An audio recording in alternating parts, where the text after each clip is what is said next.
Hello दोस्तों, कैसे हैं आप। आज की कहानी का नाम है लालची। अनीता के फ़ोन उठाते ही रोहित बोला, कल से फ़ोन कर रहा हूँ, तुम उठा क्यों नहीं रही हो। अनीता बोली, वो इसलिए कि मैं ये सगाई तोड़ रही हूँ। रोहित गुस्से में बोला, क्या बकवास कर रही हो, अगले महीने हमारी शादी, हमारे घर वाले तैयारियों में लगे हैं, तुम ऐसा सोच भी कैसे सकती हो। अनीता बोली, हमारे घर वाले नहीं, सिर्फ तुम्हारे घर वाले तैयारियों में लगे होंगे। मेरे पापा ने तो शादी की तैयारियां बंद कर दी। ये सुनकर रोहित को और भी गहरा झटका लगा। वो बोला, मगर तुम लोग ऐसा क्यों कर रहे हो, हम लोगों से कोई गलती हो गई क्या।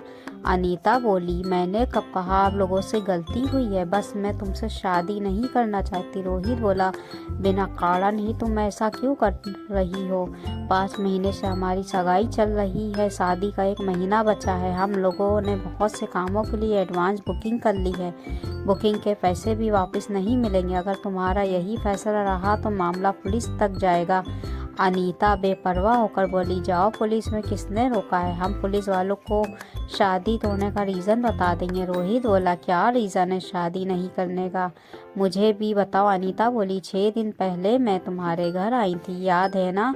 रोहित बोला, हाँ याद है, तुम और तुम्हारे पापा दोनों आए थे, शादी की तारीख भी पक्की करके गए थे। अनीता बोली, तुम्हारे पापा घर में नहीं थे, इसलिए तुम मेरे पापा को साथ लेकर अपने पापा के पास दुकान पर चले गए थे, मैं तुम्हारे घर में रुक गई थी। रोहित उतावला होकर बोला, पहेलियां मत बुझाओ अनीता, मुद्दे की बात करो। पापा ने पंडित को दुकान ही पर बुलाया था, वहीं पर शादी का मुहूर्त निकाला गया, फिर तुम और तुम्हारे पापा खाना खा कर चले गए थे।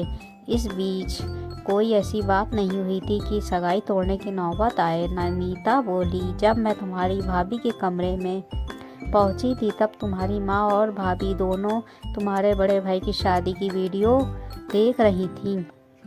तब मैं भी उनके साथ बैठकर वीडियो देखने लगी। मैंने शादी की पूरी वीडियो देखी, उसमें कहीं भी तुम्हारे मामा दिखाई नहीं दी। ये बात मैंने तुम्हारी मम्मी से भी पूछी कि मम्मी जी, वीडियो में कहीं भी भात का कार्यक्रम नहीं है क्या, आपके भाई भात लेकर नहीं आए थे। आपकी माँ ने कहा, मेरे भाई से मेरी अनबन चल रही है बेटा, इसलिए वो भात लेकर नहीं आया, रोहित की शादी में भी नहीं आएगा। तब मैं बोली, मम्मी जी, रोहित ने बताया था कि उसके 2 मामा, एक भाई नाराज है, तो क्या हुआ, दूसरे को तो आना चाहिए था ना। तब मम्मी जी भी बोली, दोनों ही भाई नाराज हैं। तब मैंने पूछा, दोनों ही नाराज क्यों हैं मम्मी जी, ऐसा क्या हो गया आपकी और आपके भाइयों के बीच। तब तुम्हारी मम्मी गुस्से में बोली, तुम इतना क्यों पूछ रही हो, ये तुम्हारे काम की बातें नहीं है। रोहित बोला, मम्मी ने थोड़ा सा गुस्सा दिखाया और तुमने सगाई तोड़ दी। अनीता बोली, सगाई तुम्हारी मम्मी के गुस्से के कारण नहीं तोड़ी, पहले पूरी बात सुनो। मैंने ये बात घर आकर पापा को बताई थी, तब पापा बोले, बात सीरियस, हमें रोहित के मामा के यहाँ जाकर बात की जड़ तक जाना चाहिए। फिर मैं और मेरे पापा दूसरे दिन दोनों तुम्हारे ननिहाल गए थे। वहाँ तुम्हारे दोनों मामाओं ने बताया कि उनकी बहन यानी तुम्हारी मम्मी एक नंबर की लालची औरत है, पैसे वाली होकर भी वो मायके से अपना हिस्सा ले आई। अनीता बोल रही थी और रोहित चुपचाप सुन रहा था। वो आगे बोली, तुम्हारे दोनों मामा बेचारी गरीब किसान हैं, दो कमरे के घर में रहते हैं, खेती के अलावा उनके पास कमाई का कोई साधन नहीं, फिर भी वो तुम्हारी माँ के मान सम्मान में कोई कमी नहीं रखते थे।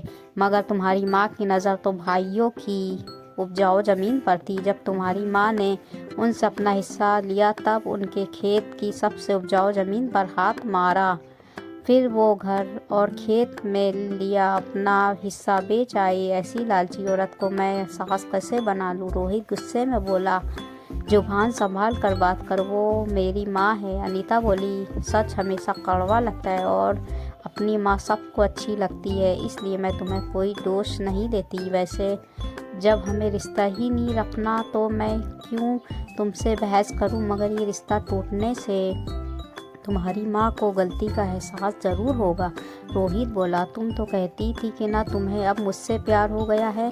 अनीता बोली, हाँ तुमसे प्यार हो गया था, मगर जैसे ही तुम्हारी माँ की हकीकत का पता चला प्यार का खुमार उतर गया। वैसे भी आजकल प्यार अंधा नहीं रह गया, प्यार के भी आंखें निकल आई हैं। तुम्हारे भाई की शादी में तुम लोगों को मारुति गाड़ी दहेज में मिली है, मगर तुम लोग उससे खुश दिखाई नहीं देते। ये मैंने तुमसे बात करते हुए एहसास किया है। रोहित बोला, इतना निगेटिव मत सोचो यार, मुझे भी तुमसे प्यार हो गया है। अनीता बोली, मेरा बाप पैसे वाला इसलिए शायद तुम्हें मुझसे प्यार हो गया है, भूल जाओ अब मुझे। रोहित बोला, एक बात बताओ, जब बेटियों को हिस्सा देने का कानून बन गया, फिर हिस्सा लेने की वाली बेटी से इतनी नफरत क्यों? मेरी माँ ने कानून का उल्लंघन तो किया ही नहीं। अनीता बोली, कानून ने मैके में बेटियों को इसलिए बराबर का हिस्सा दिया है कि जब कोई दुखियारी बेटी का रिश्ता टूट जाए या फिर वो आर्थिक रूप से बहुत ज़्यादा कमज़ोर हो जाए, तब भाई भाभी उसकी सहायता ना करे तो वो अपना हिस्सा मांग कर आजीविका चला ले। कानून बनने के बाद में भी हमारे देश में बहुत कम बेटियां अपना हिस्सा मांगती हैं, क्योंकि वो जानती हैं कि अगर उसने हिस्सा लिया तो उनकी नंदे भी उसके पति से अपना हिस्सा मांगेंगे, फिर भाई बहन का पवित्र रिश्ता प्रॉपर्टी के लालच की आंच में जन्म बुन जाएगा। हमारे समाज ने कुछ मानदंड तय कर रखे हैं, भाइयों के कुछ कर्तव्य निर्धारित कर रखे हैं।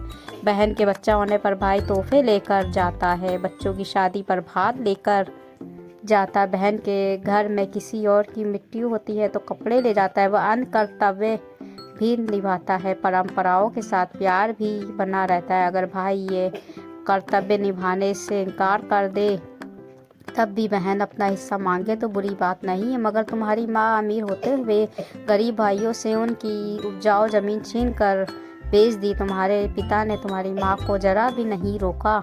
मतलब तो ये हुआ कि तुम्हारे पापा भी उतने ही लालची हैं। अब ऐसे परिवार में मेरे पापा मेरी शादी कभी नहीं करेंगे, ना मैं खुद करना चाहती हूँ। फिर अनीता ने फ़ोन काट दिया। आपको कहानी कैसी लगी? कहानी अच्छी लगी हो तो कहानी को लाइक करें, और ऐसे ही मज़ेदार कहानी सुनने के लिए सहाना हिंदी कहानियों को सब्सक्राइब करें और दुआओं में याद रखें। मिलते हैं अगली हिंदी कहानियों के साथ, तब तक के अपना ख्याल रखिए। अल्लाह हाफिज़।